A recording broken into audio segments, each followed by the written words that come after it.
This is Leafs Morning Take with Nick Alberga and Jay Rosehill. Now we've got a fight started here right off the bat with Rosehill. 30 minutes of live, nonstop Leafs talk starts now.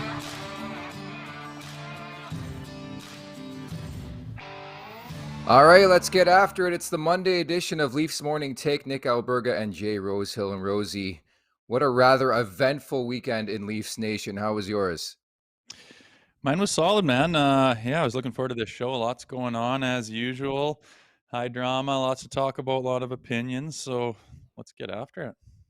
Yeah, speaking of opinions, we want it in the chat today, so stay interactive with us. We'll get to that portion later on in the show. Remember to subscribe, leave us a review wherever you can. We're on Apple Podcasts now as well. Make sure to check out theleafsnation.com for the very, very latest happening in Leafland. Off the bat, before we get to our feature segment here on the program, Rosie, I got to ask you, behind the scenes, as a former player inside the room, how often do players talk about decisions or lack thereof made by management? And I'm alluding to, obviously, the big conversation stemming from Matt Murray this past weekend. Yeah, I mean, maybe just outside of the rink, you're hanging out with a buddy or something like that, and you're bullshitting about the team and what's going on. But honestly, not as much as you would think, I would say, especially once you're in the building. What you got is what you got. There's not a lot of bitching going on. Like, maybe if a guy gets pulled off a line or something like that, he'll roll his eyes and go off by himself and do a workout, and you can tell he's kind of pissed or something. But as far as who we're signing and whatnot, it's kind of like you're focused on yourself. You got a job to do, and you're kind of worried about doing your part for the team. You're not sitting there micromanaging the general manager. So I'd say not as much as you think. You got to work with what there is to work with when you get to camp and when you get to the team, and that's kind of all anyone can do as far as I was anyways. Maybe other guys are different, but there's certainly not any open bitching going on in the dressing room or guys yapping about this should have happened, that should have happened. Guys aren't doing that. Good to know. We always love to play armchair GM. Good to know it doesn't really happen inside the dressing room. With that in mind, let's jump over the boards. All right, a lot to get to, as mentioned. A lot happened this past weekend, but we'll start with the recap of the Battle of Ontario. First and foremost, you weren't on the show on Friday. Great 3 hits with Rosie, by the way, the feature segment when you're not available to us and doing your firefighting gig. But along those lines, the Battle of Ontario, how easy is it to get up for that matchup? Yeah, I think pretty easy. I'm not going to say it's as much of a rivalry as the Montreal Canadiens games when we play them. Definitely don't like them, but Battle of Alberta or Ontario, sorry, for sure is something to get up for, and when it is and where it is, and the crowd wants to beat each other. I mean, depends what barn you're in, but it's nice to have a home opener like that and get into one at home and get a win against the Senators. Always a good thing, no doubt. So 26 saves for Ilya Samsonov on Saturday, back-to-back victories. It's always great to see an unlikely source score a goal, and I'm sure your teammates felt the same way when you scored a goal, Rosie. But Justin Hall scores the game winner. A frantic, final 10 minutes of that game, very similar to what happened against the Montreal Canadiens in the season opener. Yeah, for sure. I mean, I noticed they, Keefe starts Hall and Muzzin to start the game after having a pretty tough one just days before, and looked like some panicky play by Muzzin, especially turning that puck over, right, just chucking it up the middle. So to start them shows that he believes in him. He wants to inject some confidence in there. He's reading out the lineup, or however he does it in the locker room. The guys are all buzzing, and he says their name on the back end, and guys are all buzzing, getting ready, and it gives them a little boost. And maybe that helped because, like you say, an unlikely source gets in there to get that game winner. I wasn't sure who got it at first, and then saw that number 3 and was pretty jacked up. So good for him. And you want guys like that who aren't always getting opportunities to inject themselves with confidence to do things like that and to get that out of the way, so their wheels can start moving. Banging away on the doorstep, we also saw David Kampf score his first goal of the season off a pretty redirection pass by Jake Muzzin. So you mentioned Hall and Muzzin coming off a tough outing in the season opener, much better here in the third game of the season.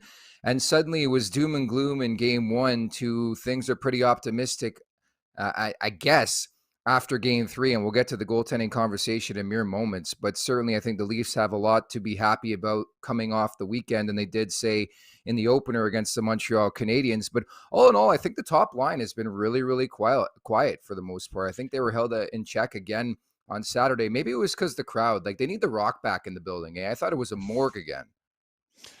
I know. I think that's the problem with that building. It always has been. I mean, could be the acoustics in there, the way it's built. It's meant to be quiet. It's an all-purpose venue, which pisses me off because all these buildings look the same these days. Where you used to be going to the Forum and the Gardens and the Yeah. Boston Garden and the Olympic and just all these different buildings that had so much character. And I bet when you put 20,000 in them, it was just an absolute gong show of intensity. And these ones aren't quite that bad. Toronto seems to be a little bit worse. I think the crowd and the ticket prices obviously brings a type of fan that's entertaining a business client or something like that, and they're not even in their seats by puck drop down in the platinum seats there. They're underneath eating food and having a bullshit, but whatever. I mean, you're still playing in Toronto. I mean, the buzz that you're feeling on that team when you have a home game is undeniable, whether the suits are screaming and yelling or not. So not a huge deal. But yeah, that first line, I mean, I still haven't really seen Matthews, not a huge deal.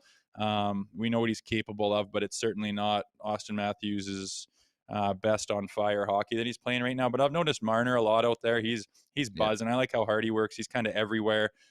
Is he putting points across the board every shift? No, maybe not, but he's definitely got things going there. It's a matter of time. But I mean, the power play that they scored on, like Tavares, Riley, Marner, Nylander, Matthews, it's disgusting, right? It's wicked. And they got her done and they got her done there on Saturday with a PP goal, a big one. And yeah, it's just a matter of time before they start buzzing. So maybe they'll come through against the Yotes tonight. In general, I thought Toronto was victim of overpassing on Saturday, and we've seen this the last couple of years, especially in this iteration of this team with all the skill set they have. Mitch Marner specifically, I think, has been fighting it just a tad, and he's actually a guy I'm looking at for tonight's game against Arizona, which leads us into number two in terms of topics here. The goalie drama, the conundrum, if you will, the news of Matt Murray in the morning skate, Rosie, on Saturday, injuring his groin and hours later ends up on the LTIR out at least 4 weeks. Like, it's here we go again. Placed on IR for the seventh time in less than 5 years. What were your initial thoughts when you found out the news on Saturday? Yeah, well, it came across my phone, and I'm like, is he hurt? He left. Why? Is he ready to go? Did he just leave a little bit? Oh no, he left. Okay, is he gonna play tonight? Is he okay to play tonight? Boom, long-term IR. Like, what? He's one game in, hasn't got a win yet. And that was his knock that was one of the knocks when he got signed, is he's not healthy very often and he can have a tendency to be injured. To get injured that quickly was just like shocking. But if you look at what they did, they didn't put all their eggs in the Murray basket. They've got, reinforcements with Sammy, and he has been equally as good as Murray throughout the preseason. And he just got a win, and he's very capable. He seems confident. I like him. I like him a lot. So they knew that when they signed Murray, they're going to get someone to kind of have a 1-2 punch there for this exact reason. Did you hope it happened in pregame skate? Like, how do you get hurt in pregame skate? And how are you hurt that quickly after how many months of prep on your groin, your abductors, everything? Were you not strong and flexible and just ready to rock? It's not a good sign that this wasn't like a crazy workload he's put on. He hasn't been grinding through the season. It's not the dog days of January, February, and he tweaks his groin.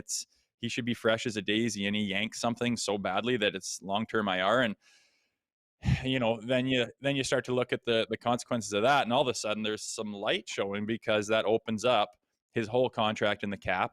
And now all of a sudden Wayne Train's back on the roster. They bring up Robertson, who needed a shot after what he did in camp, and away we go. There's all these repercussions of that happening. So just tons going on in Leafland. And I mean, you got to look at the positives and say, well, hey, at least that gives us a lot of flexibility with our roster, and we're not $4 against the cap anymore.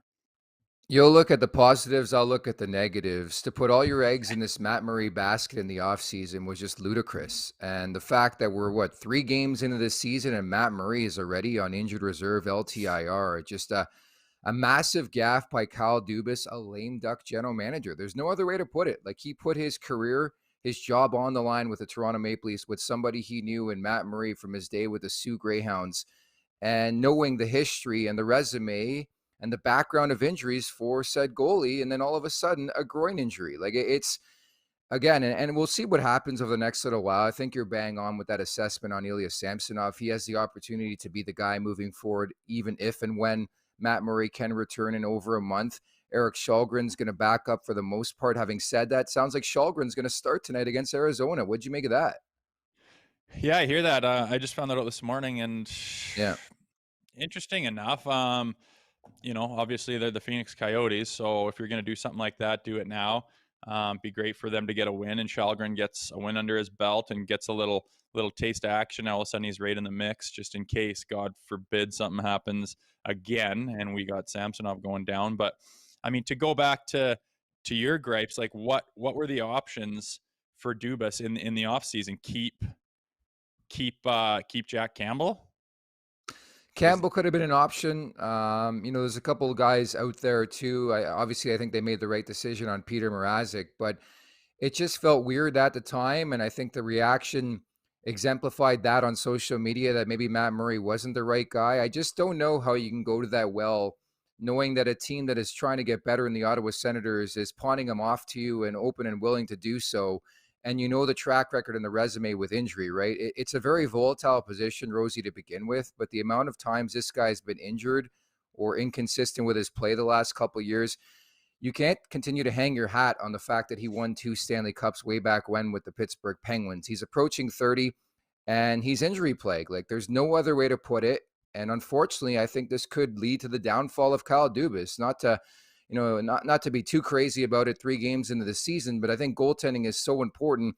And now you're going to rely on a guy like Eric Källgren to be your backup. But as mentioned, projected to get the start tonight against Arizona as we move on to topic number 3 in the Auston Matthews Bowl.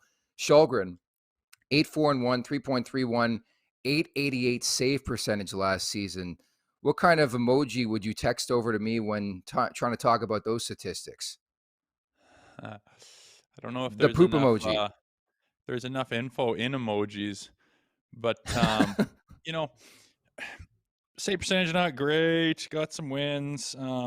He's been there before, and I mean, why not? Like I said, start him against the Coyotes, and they're not the deepest team in the world. It's not the most pressure-packed game in the world. You're playing in a intramurals arena, basically, in whatever the hell it is they play in. I think it's.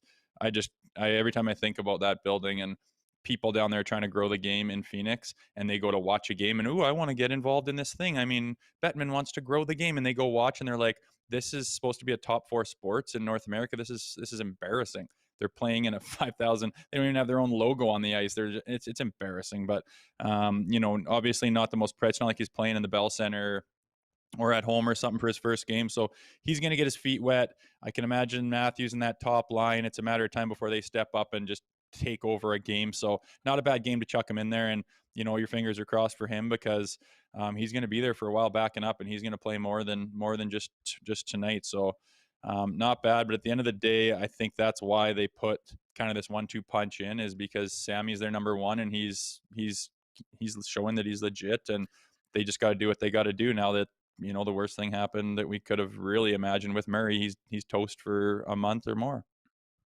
Rosie, I won't lie. That mentality alone is what I fear about tonight's game against the Arizona Coyotes, because I think the players are going to feel the exact same way. And the Yeah. numbers don't lie when it comes to Arizona. They won both matchups last year. They've won 4 out of the last 10, I believe, overall, since 2015 against the Maple Leafs. And the lines are just fishy when I think you look at the betting lines to this game, where everything is trending towards the Toronto Maple Leafs and by a landslide. And I understand the numbers will support that. Arizona's been outscored 12-5 to start this season. 5-0 in the first period to the opponent. Like, they've been dominated as expected. But I think if there's one line you look at, maybe it's the Coyotes puck line, at least in the first period, because I actually think they're going to keep things close, and don't sleep on their net mining. Always seems to step up big against the Toronto Maple Leafs. I just think this is your classic trap game. How do you guard against that as a player and a team? Well, that's the hardest thing. Like, it's those things that are out of your control, like a group mentality or a collective feeling that's going on through the room that's unspoken. How do you change that kind of thing? It's literally unspoken. It's just within everybody. And I think they fell victim to that game 1 against Montreal. They thought they were going to walk on them, and that team just came out firing so hard, that young Montreal Canadiens team, and took it to them basically. And they held them to within a goal, almost had it, and let in a tough one with a few seconds left. But ultimately, all you remember is they lost the game because they weren't really ready for it. I don't think you can. All you can do is preach the fact that we need these points. Do whatever it takes. I don't care if you got to empty the tank with everything you got tonight. That's what it takes to win in the NHL. And ultimately, if you want your big boys to show up, if that top line's buzzing, then you're going to be fine.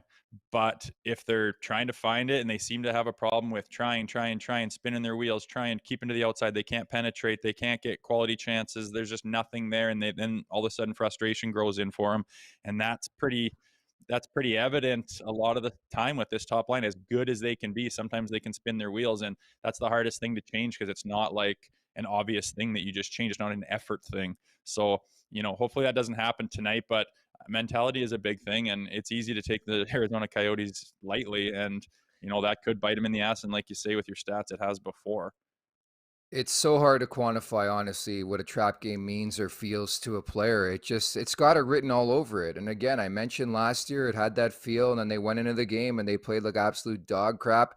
And then coming out of the game, they didn't know what to say. I wonder about that. I wonder it's about laying a big hit, a hot start. I think, giving Arizona confidence that they potentially could walk away with a win. I think you have to nip that in the bud right away to start this game. That's a thing on Matthews. It's on Marner. It's on Tavares. I think if there's one thing, and I'm looking to see if the Leafs can pass early on in the season, it's from the big boys. Can you step up when you don't really need to step up and you're playing a team like Arizona? Like, I'm very intrigued by this game tonight. I won't lie. Yeah, it'll be interesting. And that is the thing when you get in those positions where the team's not going and everyone's fighting it and you can't get momentum going and everyone's starting to get frustrated and the bench is starting to, rah, and the coaches get this line out there. And it's a little bit of frustration setting in. That's when those big boys have to come and take over. That's their job. That's what they do. That's why they're paid what they're paid. And that's why they get the minutes that they are. And when everyone's spinning their wheels and no one can get anything going, that's why I think a fourth line that can create some energy, go and bang and do something big that gets the boys on their feet, cycle it around, get a couple, ozone face-offs, and then get the hell off and get the big boys out there to have, a play off the draw and to get something going. Just every time you just roll lines and nothing's happening, you can't just keep going doing the same thing over and over. You have to have a line that does something different that the other lines aren't capable or willing to do. And, I love that Wayne Simmons is back up on the roster. What that fourth line is going to be like, I haven't been a fan of it so far. I know Camp scored the other night, but aside from that, just overall what they bring and what they're capable of, I'd love to see, one of those wingers pulled off for Simmer just for that reason. Yeah, and should mention, as you reference the Matt Murray injury and being placed on LTIR, open up room for the Leafs to call up Wayne Simmons, Victor Mete, and Nick Robertson. Robertson, by the way, could play tonight. That's because William Nylander has been under the weather the last couple days, and I believe right now coined a game time decision, but we'll find out maybe near puck drop if Nylander can play in this game. If not, it's going to be Nick Robertson. By the way, Auston Matthews, 10 career games against his hometown Arizona Coyotes, 5 goals and 6 points. Maybe you look at an anytime goal for Auston Matthews tonight. Having said that, it's time to get to the wrap-up brought to you by our friends at PointsBet Canada.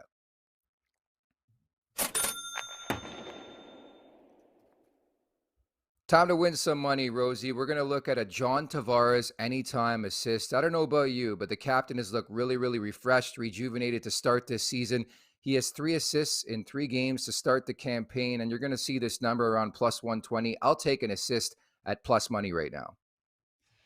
Yeah, I like an apple for that guy for plus money against this team. I'm not trying to downplay the Arizona Coyotes the way that could get them in trouble, but realistically, the Leafs are just a much better team, and I think the opposite of what you think. I think they're going to come out and they're going to smoke this team. I think they're going to have their it's not going to be a 4-3, 3-2, 3-2 game like it's been so far.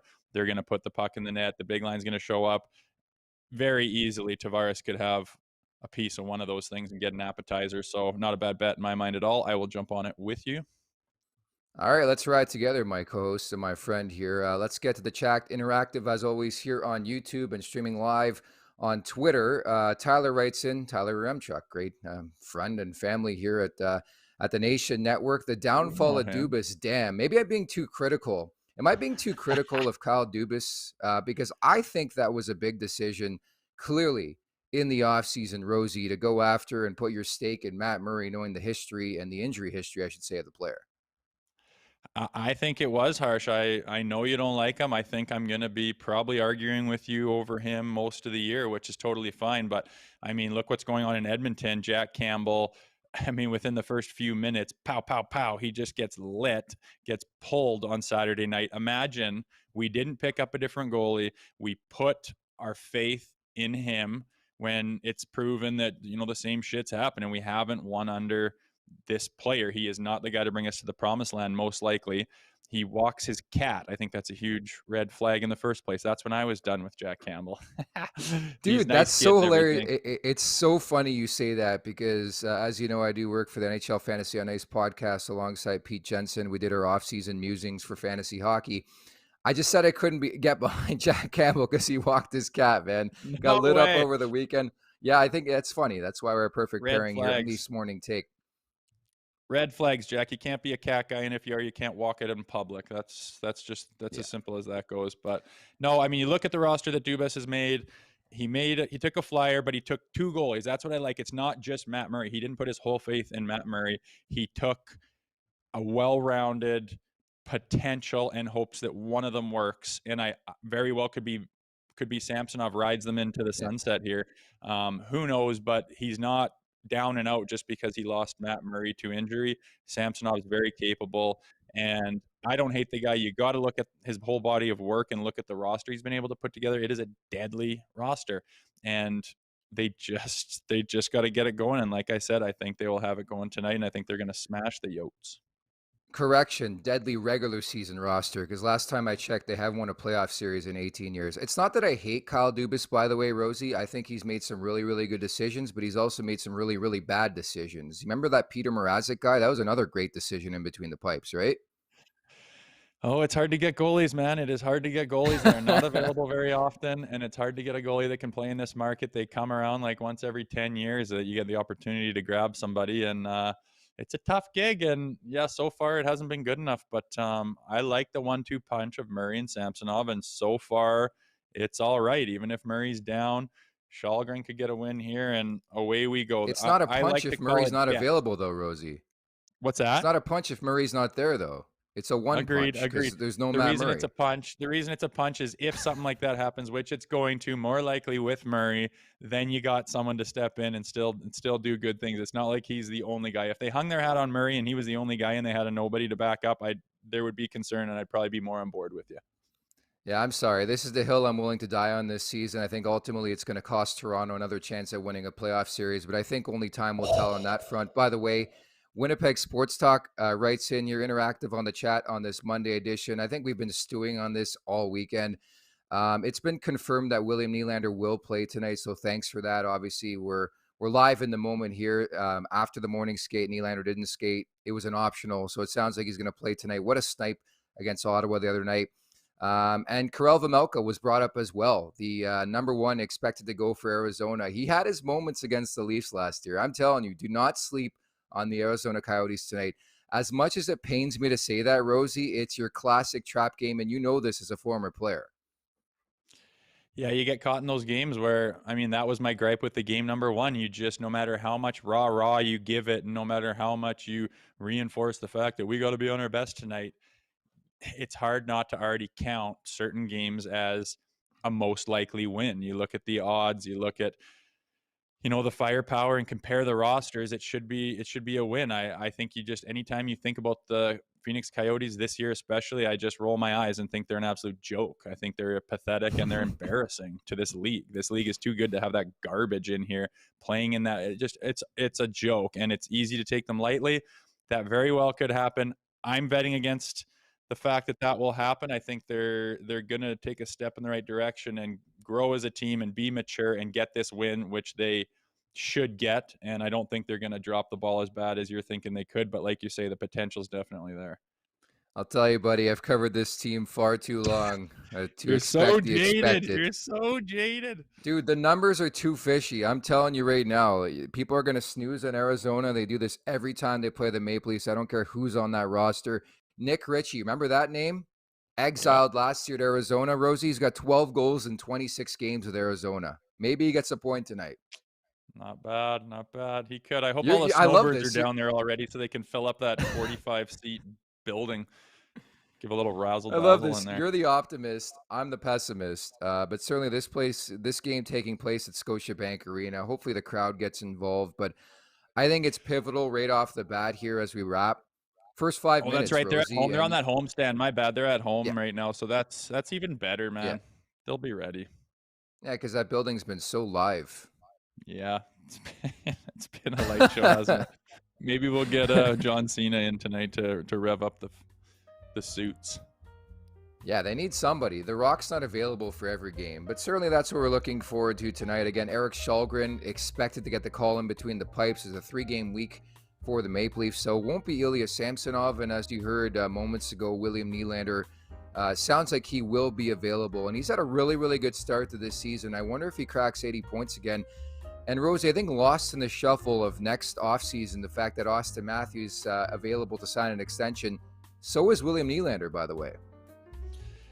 There's a few boys, and that's why there's such a crunch right now to get things done and to get this team rolling, because with the cap situation that they get themselves in, and these guys need to be signed up, and the guys that have been providing the last year or two that are going to need to get paid, you can't keep them all. So yeah, it's definitely going to be interesting. That's why I say let's make hay while the sun shines here, boys. We got a good roster, got to start winning. This is the year. I love the optimism. Love the optimism. Rah about the regular season. I don't care about the regular season. I care about the Stanley Cup playoffs. And the real conversation here on Leafs Morning Take will happen in the spring, if you know what I'm saying. Rosie, great job today, my man. You too, man. Let's see you tomorrow. And I hope I'm not sitting here with you saying I told you so. Me neither, my man. Remember to subscribe, hammer that like button, leave us a review, stay interactive in the chat as per usual, and visit theleafsnation.com. That's going to do it for the Monday edition of Leafs Morning Take. We'll talk tomorrow. Take care.